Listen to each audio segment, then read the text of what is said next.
Olá, pessoal.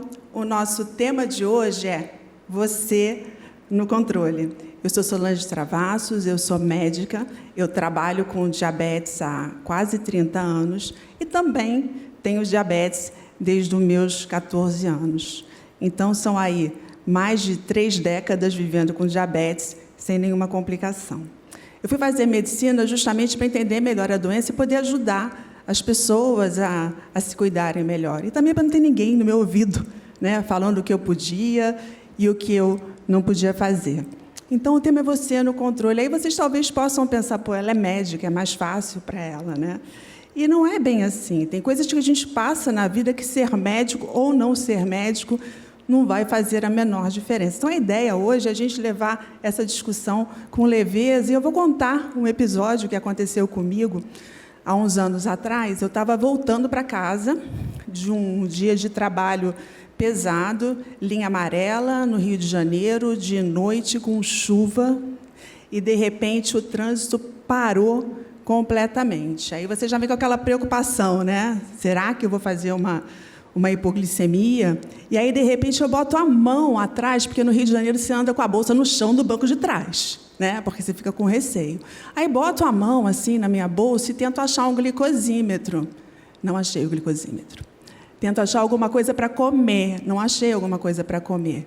De repente, eu começo a ter todos os sintomas de hipoglicemia que vocês podem pensar. Eu comecei a ficar com taquicardia, sudorese. Achei que eu ia apagar no meio da linha amarela de noite, engarrafado, com medo, escuro. E aí, consegui chegar no pedágio, né? Na hora do pedágio, eu consegui achar o meu aparelho. Meu aparelho estava no chão atrás. Aí, peguei meu aparelho e medi a glicemia. 150. Os sintomas de hipoglicemia acabaram, né? Então, assim, como que a cabeça da gente... Então, tem situações que a gente tem que estar prevenido, mas a gente tem que ter atenção também para não ficar paranoico, né? Então, eu quis trazer essa história para mostrar que não faria a menor diferença eu ser médico ou não ser médica se eu estivesse parado com uma hipoglicemia no meio da linha amarela.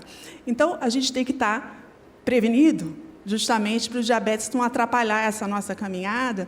E essa questão dos perrengues é que, muitas vezes, o motivo da pessoa não se controlar foi alguma coisa ruim que ela viveu, ou alguma coisa ruim que ela escutou. Então, a ideia é a gente bater um papo sobre isso. Então, eu tenho aqui 2 convidadas incríveis, a Fabiana Couto, do Movimento Diabética, e a Beatriz Scher, do Biabética. E aí eu queria aqui fazer uma pergunta para essas 2 queridas com muito tempo de diabetes, lidam bem com a doença. Vou perguntar primeiro para a Bia. Qual é a dica de ouro para você ficar no controle? A dica de ouro é a aceitação, porque com a aceitação você toma as atitudes que tem que tomar, né? Se você não aceitar, você não vai fazer o que tem que fazer, você vai teimar, não vai querer fazer, vai negar. Então, minha dica é aceitação, procurar pessoas que vão te ajudar nisso, pessoas que vão te apoiar, ter uma rede de apoio. É minha dica. Muito bom. E você, Fabi? É a mesma. Acho que por isso que você colocou a gente aqui no mesmo painel. Mas, assim, a aceitação, para mim, foi fundamental no meu processo de autocuidado. Até por isso, hoje eu falo muito sobre isso nas redes sociais e promovo, né, essa questão da autoestima e do empoderamento, porque eu sempre falo, quem ama, cuida. E isso também vale para a questão do amor próprio. Então, se você se ama, você vai se cuidar, né? Então, eu concordo. E, para mim, também foi um divisor de águas essa questão de conhecer pessoas. Então, acho que são 2 elementos aí super importantes no tratamento. A história da Bia eu conheço bem, porque eu sou médica da Bia desde o primeiro dia. E a gente tratou uma cetoacidose com um consultório, né? Mas deu tudo certo, graças a Deus. Então, Bia, eu queria te perguntar assim, você acha que... como é que influenciou você ter um tratamento desde o início, né, que foi muito claro, com apoio, com equipe multiprofissional? Como é que isso funcionou nesse teu processo de aceitação? Você acha que facilitou? Com certeza. Na verdade, fez toda a diferença, porque desde o começo eu tinha ali uma orientação correto, uma orientação do que eu tinha que fazer e, assim, uma certeza de que se eu fizesse as coisas que eu tinha que fazer, eu ia ficar bem. Porque foi o que você falou para a gente. Falou para minha mãe, para o meu pai, acalmou os meus pais e eles me acalmaram. Eles conseguiram lidar bem desde o começo com o diagnóstico e me ensinaram a lidar bem. Porque eu era criança, eu tinha 6 anos, então eu não me lembro. Mas os meus pais me contam que eles sentiram uma paz interior, tipo, vai ficar tudo bem, basta a gente fazer o que tem que fazer, que vai ficar tudo bem. É uma coisa importante a gente lembrar disso, porque às vezes o diagnóstico é muito traumático, né? Então, assim, quem não teve uma história legal no diagnóstico tem que buscar ressignificar isso, né? Através da educação em diabetes, através de outras histórias, para poder ficar mais suave, porque você viver com uma doença crônica para o resto da vida sem lidar bem com ela, só vai dificultar mais ainda, né? E, Fabi, você, como é que foi esse processo de aceitação? Para mim já foi bem diferente do da Bia, até porque eu não tinha nenhuma referência, né? Quando eu fui diagnosticada, aquela história, eu só conhecia pessoas mais velhas, meus avós tinham e não tinham cuidado, então tiveram complicações. Então eu não tinha referência, não tinha iguais, né? E aí eu passei, assim, dos meus 13 até os meus 27 anos sem ter contato com absolutamente ninguém que tinha o diabetes. E por causa disso, eu fui ignorando, fui deixando de lado. Aquilo não fazia parte da minha vida, né? Nem do meu convívio. Mas você ouvia falar mal do diabetes? Te botavam muito medo? Era um discurso que era um discurso ruim, que você buscava fugir disso, ou nem chegou nisso porque o teu interesse era outro e você não prestava atenção? Eu acho que, assim, os exemplos dos meus avós, né? Meu avô, ele faleceu de um infarto por causa do diabetes mal controlado, ele não se cuidava. Eu acho que isso fica muito no nosso inconsciente de uma forma muito impregnada, assim. Mas já os meus pais tiveram uma atitude mais superprotetora, então eles não falavam nem das complicações, né? Assim, eles não queriam amedrontar. E eu acho que isso também fez com que eu me alienasse mais e não cuidasse, porque eu achava que nada ia acontecer. Mas eu acho que a minha resistência era porque eu queria só pertencer. E quando a gente encontra um grupo de diabéticos, a gente se sente pertencendo. É como olhar aqui nessa plateia e ver que tem várias pessoas iguais, com quem eu posso falar sobre qualquer coisa que vai entender. Eu estava sentada ali na plateia, uma amiga minha, Fê, estava com uma hipo, eu já na hora entendi o que estava acontecendo. Esse apoio só de um olhar era uma coisa que me fazia muita falta. Bia, e essa tua relação com o diabetes, que foi boa desde o início? Você não chegou a ter nenhum momento assim de rebeldia, talvez um pouco de desatenção com o diabetes que acontece na puberdade, né? Mas rebeldia não. Isso influenciou na escolha da tua carreira? Com certeza.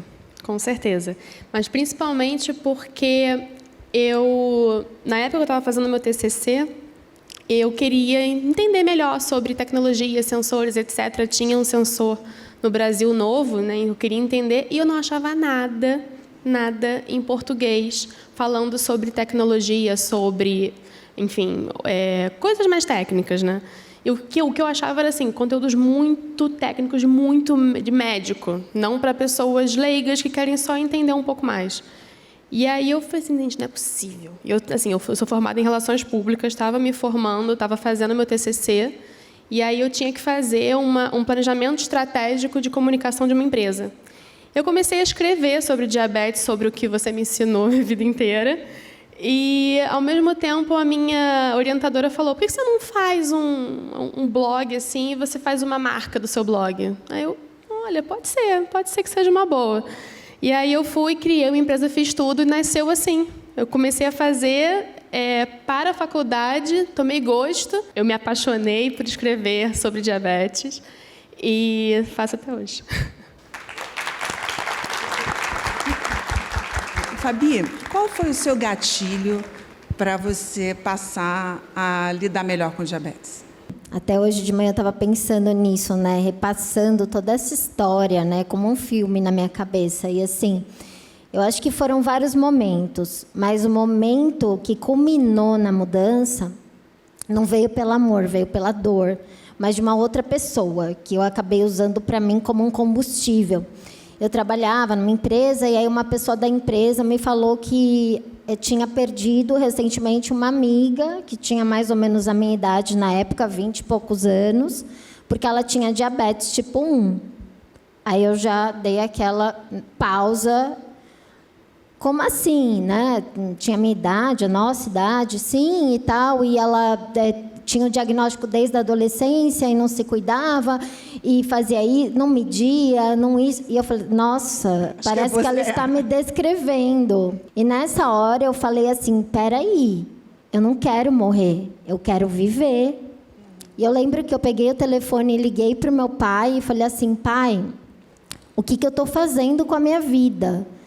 E ele nem acreditou que eu falei isso, porque era o que eles mais queriam, né? Que eu tivesse esse momento de despertar. E teve que partir de mim, né? Porque ninguém realmente pode mudar pelo outro, mas eles apoiaram muito esse processo. Então, acho que foi um estalo, um momento divino ali, do universo, de trazer aquela pessoa para falar o que eu precisava ouvir no momento que eu precisava. E, a partir disso, eu conheci uma pessoa que tinha diabetes que me ajudou a dar continuidade no processo de mudança. Comecei com a bomba de insulina, foi todo um desencadear de coisas que me ajudaram. É muito importante, né? A gente, quando pensa em estatística mundial, a maioria está fora da meta de controle. Quando a gente pensa em Brasil, média de hemoglobina glicada, que é um parâmetro de tratamento que a gente persegue, a gente quer uma hemoglobina em torno de 7, abaixo de 7. A média Brasil, tanto tipo 1 quanto tipo 2, é em torno de 9. Né? Então, essa dificuldade que você teve, né, graças a Deus passou, é comum na vida das pessoas, e por vários motivos. Então, o que a gente quer é falar sobre isso, para ver se você que está assistindo a gente se identifica e consegue ressignificar um pouco a sua história também. Né? Saiu um dado desse ano, um estudo com pacientes de 12 a 19 anos de idade, brasileiros, tratados em centros de referência, mostrando que a hemoglobina glicada média 9,6, né? E uma incidência já de complicações de diabetes nesse grupo com menos de 19 anos de idade, passando de 20%. Então, assim, a retinopatia, que é uma coisa que eu milito ali muito, né, porque a gente pode evitar completamente a perda da visão relacionada ao diabetes, 8,5% com até 19 anos de idade já tendo alguma complicação.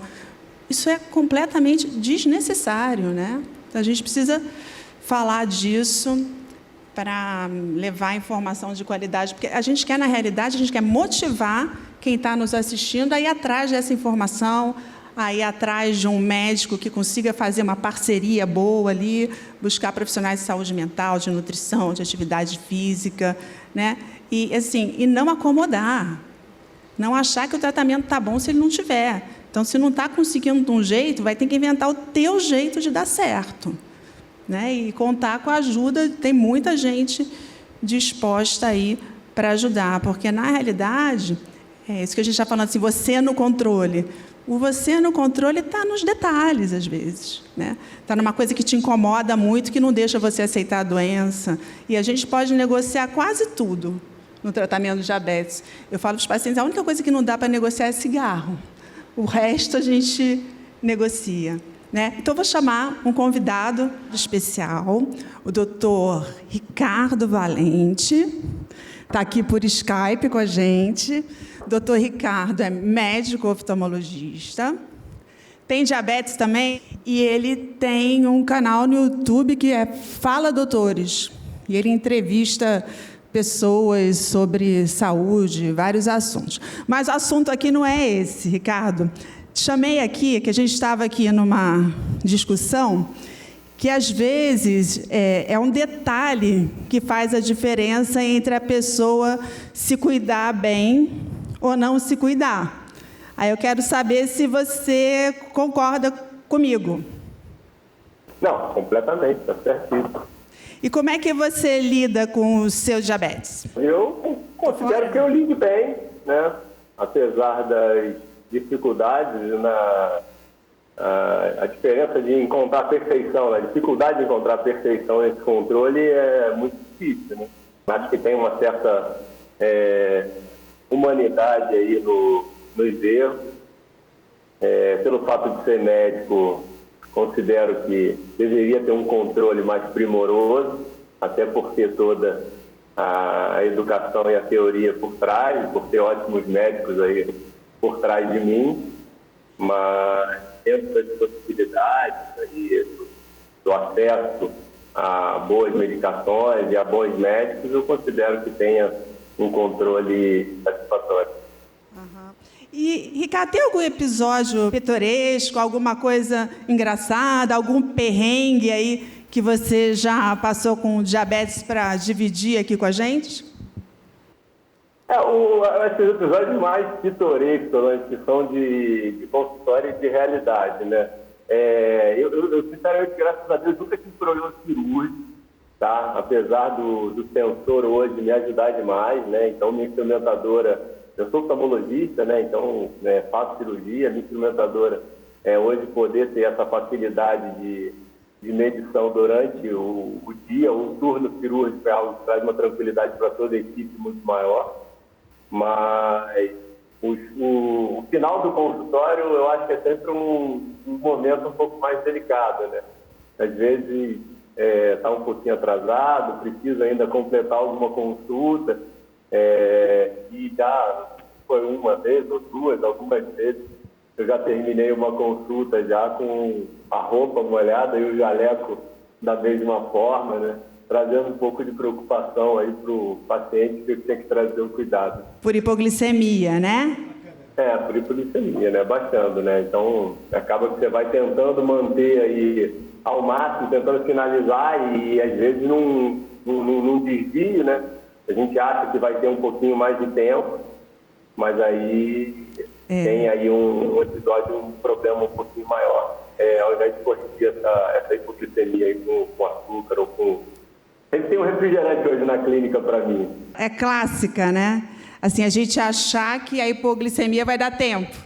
Então, você acha que você vai conseguir terminar o que você está fazendo antes da sua hipoglicemia te derrubar, né? E geralmente... Volto para o sensor, né, Solange? Eu acho que o sensor conseguiu melhorar muito isso, né? Impressionante, porque você acaba tendo uma facilidade mais de medição e de controle, como é que você está indo até na questão das curvas, né?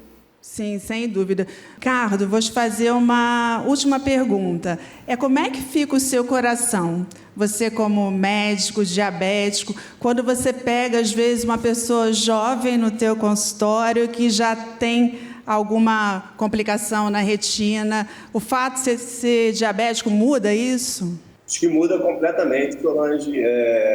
Eu hoje faço só medicina privada, mas durante muito tempo eu trabalhei no SUS e, infelizmente, a gente acaba pela dificuldade de acesso dos pacientes, tendo muito mais pacientes com complicações, né?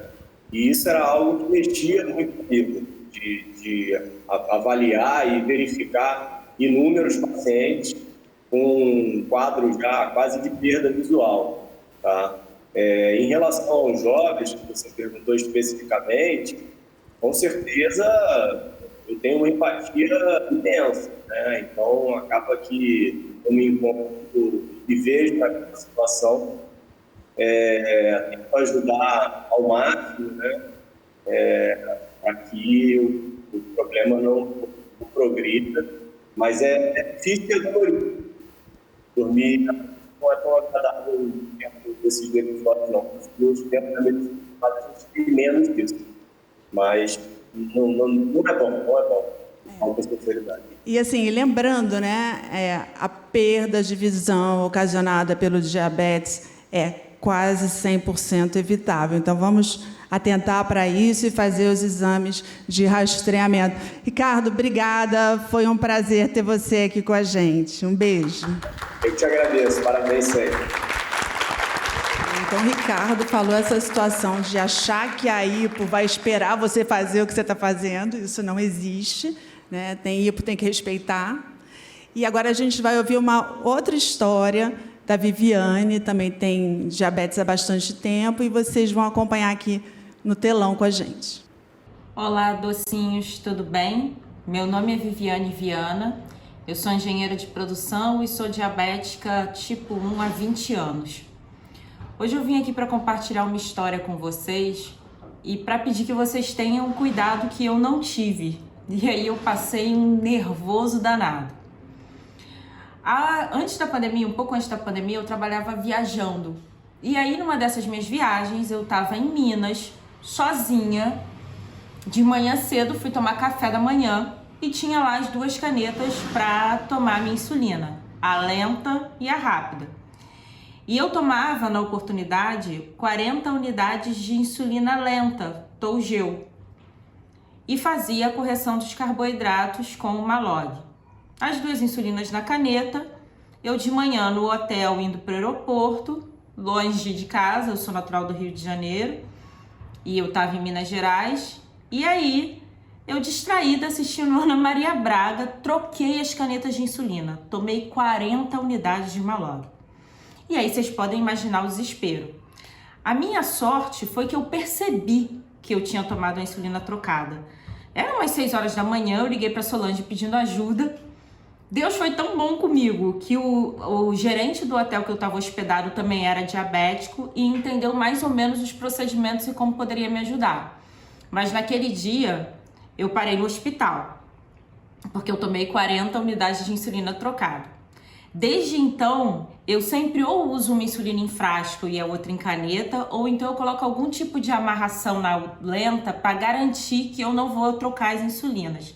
Então era essa a dica que eu queria dar para vocês. Tomem cuidado, porque isso é muito grave, e preste atenção na insulina que você está tomando. Tudo de bom, gente. Obrigada. Um beijo. Essa troca de insulina não é uma coisa tão rara, não. De vez em quando acontece. E no caso da Viviane, eu digo que Deus protege os diabéticos, né? Porque a gente tem umas histórias aí que, graças a Deus, a maioria dá certo no final. Mas ela me ligou muito cedo, né? Eu atendi, aí eu perguntei quanto é que está a sua glicemia. E estava próxima ao normal. E aí eu falei, chama alguém. Aí ela me deu o telefone, era uma estagiária que estava arrumando as coisas no restaurante. Eu falei, não, você não serve, chama o gerente. Aí o gerente era diabético. Aí ele chamou uma nutricionista, mas não era uma nutricionista clínica, era uma nutricionista que fazia a produção lá do café da manhã. E falou que tinha tomado insulina errada. Ela recebe para tratar essa hipoglicemia 4 sachês de mel. Aí eu falo, não, me dá o telefone, porque você pensa assim, a pessoa tem diabetes, vai saber ajudar. Mas ele não sabia o que fazer, né? Não tinha noção. Então, ela tinha que comer ali, ela usa 1 unidade para cada 10 gramas de carboidrato, mas 400 gramas de carboidrato. É muita coisa, né? E você, às vezes, enjoa. Então, a gente conseguiu lá com leite condensado, com o que tinha no café da manhã, fomos contando os carboidratos, ficou bem, ela acabou indo para o hospital. Liguei para um amigo nosso de BH, ela estava perto de Belo Horizonte, mas quando chegou no hospital, ela já tinha resolvido o problema. Porque a questão é assim, se começa a vir náusea e você não consegue comer aquilo tudo que você precisa. Então, esse é o risco maior, né? Mas ela deu muita sorte.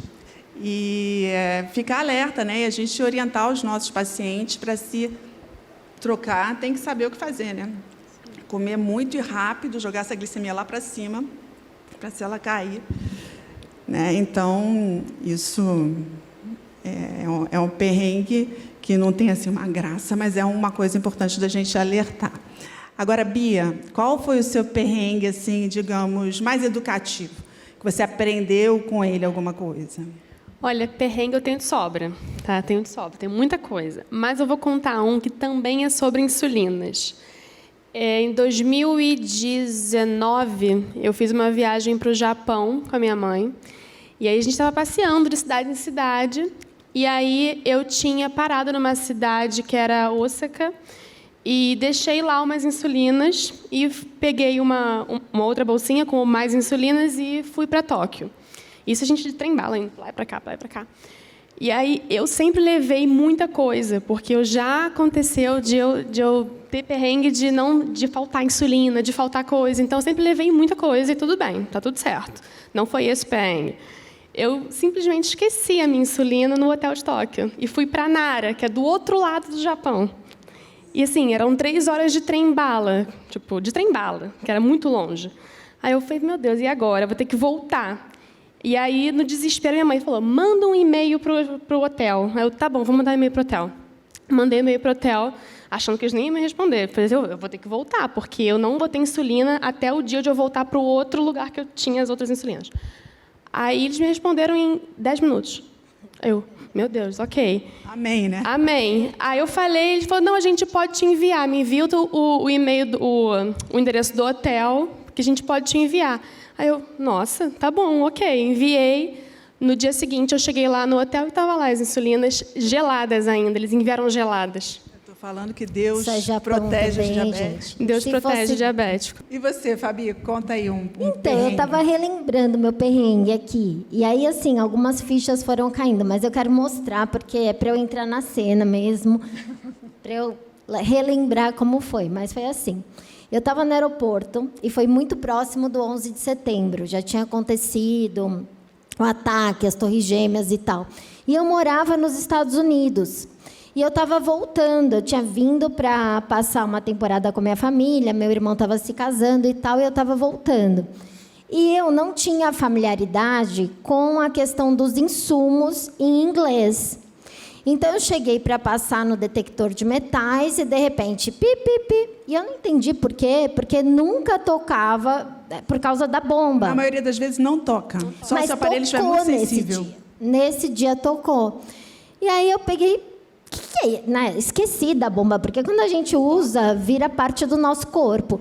Aí foi lá, comecei a tirar moedinha do bolso, tirei o sapato, aí tira o casaco e não sei o quê. Aí quando eu estou passando de novo, falei, já sei, é a minha bomba. E aí quando eu tive esse clique, o meu ato foi assim, pegar a bomba e fazer assim, it's my bomb. Eles olharam para minha cara do tipo, você tá de zoeira. Você tá de zoeira, porque eu não sabia que era insulin pump. Eu achava que era insulin bomb, que nem no português, que é bomba de insulina. Só que eu peguei também, estava aqui atrás de uma forma tão brusca que eu fiz assim, Aí eles olharam para minha cara, eles já meio que se protegendo. Aí, enfim, até explicar que era minha bomba de insulina, que não era uma bomba, né? Lógico, acho que eles não pensaram, não sei, talvez, que eu era uma terrorista, não sei. Mas causou um furdunço lá. E aí, o que eu aprendi disso? Que eu preciso, primeiro, conhecer os procedimentos do aeroporto, essa questão de passar, não passar, né, no detector de metais, e também sempre levar comigo um relatório da minha médica, porque aí eu evito de ser presa, entre outras coisas que poderiam ter acontecido. Então, foi um grande aprendizado na minha vida. Essa foi boa. A gente vai ter agora mais um perrengue da plateia agora. Vou chamar o David aqui. Tira sua máscara, David. Vem contar para a gente. Eu vou te dar aqui o microfone. E aí? É um prazer estar aqui. Muito obrigado pelo convite. Viu? Perrengue, assim como a Bia falou, a gente tem milhares, né? Mas eu fui parar no hospital por isso. E eu não tenho o hábito de aplicar insulina basal na coxa. E eu sentado, eu falei, não vou levantar para aplicar no glúteo aqui. Aí puxei a insulina e fui aplicar. Na hora que eu apliquei, a seringa quebrou na minha perna. Gente, pensa no desespero. E o dia já tinha sido terrível aquele dia. Eu falei, não, só faltava essa. Aí a agulha quebrar na minha perna. E aí minha perna já endureceu na hora, assim, aí eu... E agora, o que eu faço? Eu vou no hospital, não vou? Vou no hospital, né? Aí peguei, tinha um UPA bem a 5 minutos de casa, aí cheguei lá com a perna... E mancando, né? Cheguei mancando. Aí a enfermeira me chamou e falou, a cirurgiã vai te chamar rápido que não tem ninguém. Aí tá, estou esperando, e a perna doendo, eu desesperado, quase chorando já de desespero. E aí a cirurgiã me chamou e falou assim, o que aconteceu? Eu falei, eu quebrei a seringa na perna aqui quando eu fui aplicar a insulina. Aí ela falou, Imagina nossa... o pânico. Foi uma loucura. Aí ela pegou e falou, mas você trouxe a seringa? Aí eu peguei e falei, lógico que eu trouxe. Você está aqui, né? Porque ela ia perguntar quantos milímetros, saber, né? A agulha e tal. Aí ela pegou a seringa e olhou e falou assim, ó, essa seringa, ela, quando você aplica, ela tem um gatilho que puxa a agulha para dentro da seringa. Eu já estava rindo desde o início, que eu já sabia disso. Vamos olhar para mim, como é que ela está rindo com o menino dizendo que quebrou a agulha dentro da perna? Essa médica é doida. A agulha tá aqui. Aí eu, não acredito que a agulha tá aí. Muito boa essa história, né? Muito boa. E minha perna parou de doer na hora, ficou normal. Ficou dura a perna, gente. E ela falou, tá vendo, ó? Pronto, não precisa se preocupar não, que você não... E ela, antes de acontecer isso, ela até falou, a gente vai ter que cortar a perna, fazer um raio-x e tal. Mas foi só um susto mesmo, um perrengue que, olha, nunca mais quero passar por isso, viu? E é muito engraçado essa questão psicológica, né? Como é que eu não estava morrendo de hipoglicemia na linha amarela, quando deu 150, acabou o sintoma. Bom, mas foi isso, Cabeça da gente é fogo. Meu Muito perrengue. obrigada, muito bom. Eu vou aproveitar, já vou ficar aqui em pé. Vamos lá, mais um perrengue da Vanessa Pirolo, da DJ, uma pessoa que está aí no mundo do diabetes já há muitos anos, e hoje ela vai participar diferentemente, contando um perrengue aqui para gente. Sim, super prazer estar aqui com todos vocês. Tive um perrengue bem no início, quando foi umas primeiras viagens que eu fiz sozinha pelo mundo. Foi em 2007, quando a ONU reconheceu que o diabetes era uma pandemia mundial. E aí eu fui a convite da Federação Internacional de Diabetes para Nova York para formar o Círculo Azul, junto com outros jovens com diabetes do mundo todo. E fui com uma brasileira, a Gabriela Dittini, alguns de vocês a conhecem, e foi super engraçado porque eu levei os insumos, os medicamentos, só que o que acontece nos Estados Unidos, a gente foi nos lugares mais baratos para comer, porque nós ficamos uns dias a mais. E aí a gente acabou comendo pizza, hambúrguer, pizza, hambúrguer. E o que aconteceu? Acabou isso. A insulina, por 6 unidades, eu cheguei na minha casa, mas eu tive um desespero no dia anterior, que eu falei, essa insulina não vai dar, essa insulina não vai dar. E eu lembro que eu fiquei insone a noite inteira, porque eu fiquei desesperada, como é que eu ia me virar, sendo que a Gabi estava usando também a insulina dela, ela não tinha uma reserva, mas eu tinha usado todas as reservas que eu tinha levado, tinha feito uma conta, infelizmente, errada, porque eu não sabia que eu ia comer tanto lanche e tanta pizza, e eu ia engordar 2, 3 quilos em questão de 10 dias. Então, foi um aprendizado muito grande. Hoje, eu dou risada da situação, mas foi algo que me chamou muito a atenção, e hoje eu levo 40%, 50% a mais de insulina pelo perrengue que eu passei desse tempo. E é um aprendizado muito grande, porque hoje a gente sabe que se um dia a gente passar por um perrengue desses, a melhor forma da gente ter acesso é passar num pronto-socorro, pedir uma prescrição médica para você ter acesso aos insumos e aos medicamentos, porque nem todo país você consegue acesso às insulinas e aos medicamentos. Então, ficou de aprendizado também. Tá bom, meu amor, muito obrigada. E é isso, a gente tem história para contar, né? A pessoa com diabetes, a gente vai aprendendo a superar, aprendendo a estar prevenido, né? E também tem história para contar.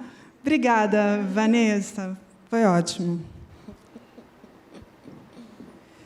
Então, é isso. A gente queria trazer algumas histórias que tivessem alguma coisa importante, alguma mensagem importante. Vou deixar aqui um recado final para a Fabi. Sou uma admiradora sua e, assim, com certeza você me inspira muito também ao ver sua trajetória, ao ver a tua resiliência. Também, para mim, é muito importante ter exemplos como o seu e de outras pessoas que convivem bem com diabetes. Alguém falou aqui antes também que trabalhar com isso, que isso virou uma causa, mas que isso nos beneficia grandemente, né? E é fato. Então, eu acho que, assim, hoje eu tenho muito prazer em falar da minha condição, sendo que há um tempo atrás, eu não podia nem imaginar em trabalhar com isso. Eu não aceitava nem quando as pessoas queriam falar sobre o assunto comigo, porque, além de tudo que a gente falou, gente, eu cuidei muito da minha saúde mental. Então, eu acho que é muito importante, a gente falou do fator psicológico, nós somos humanos, nós precisamos desse amparo. Em algum momento da vida a gente vai precisar, isso não é vergonha nenhuma. Então, se você não estiver conseguindo ainda aceitar, se cuidar de uma forma natural, de uma forma mais leve, busque ajuda, seja como for. Eu acho que, assim, nós somos muito mais fortes quando estamos juntos. E uma frase que você falou no seu evento, Meu Diabetes, é: não viva o seu diabetes sozinho. E eu aprendi isso a duras penas, mas aprendi. Hoje eu tenho todo um bando que vem junto comigo para onde eu vou. E a gente tem grupos também, enfim, que se apoiam. Então, isso é fundamental. Obrigada. Obrigada. Bia? Eu tinha uma mensagem. Bom, obrigada, né, pelo convite. Eu nem preciso dizer também que eu sou sua fã, óbvio, né? Minha segunda mãe. Eu vou pegar o gancho do que a Fabi falou sobre não viver o diabetes sozinho. A gente tem hoje muitas pessoas que falam sobre diabetes nas redes sociais. Se você, assim, não quer falar, tudo bem, mas acompanha. Acompanha alguém, vai lá, segue as pessoas, dá uma olhada, porque você vai se inspirar. Você vai pegar alguma informação ali, vai guardar na sua cabeça, mesmo que você não haja na hora, mas você vai guardar ali, depois, aquela pessoa falou aquilo. Então, as redes sociais, elas podem ajudar muito. Então, a minha dica, meu pedido, né, é acompanhe as pessoas e faça o que tem que fazer. Se cuida, por favor. Gente, era isso. Foi um prazer enorme estar aqui.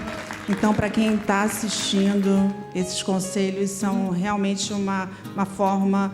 Seguir esses conselhos pode mudar a sua história, a sua relação com diabetes. Se tem alguém na família, né, com dificuldade, mostra outros exemplos de pessoas que lidam bem. Às vezes, uma história engraçada, é uma forma de quebrar o gelo, né? E um prazer enorme e um feliz aniversário para a insulina, né? Que graças a ela que a gente está aqui com saúde, podendo dividir algumas histórias com vocês. Muito obrigada. Obrigada.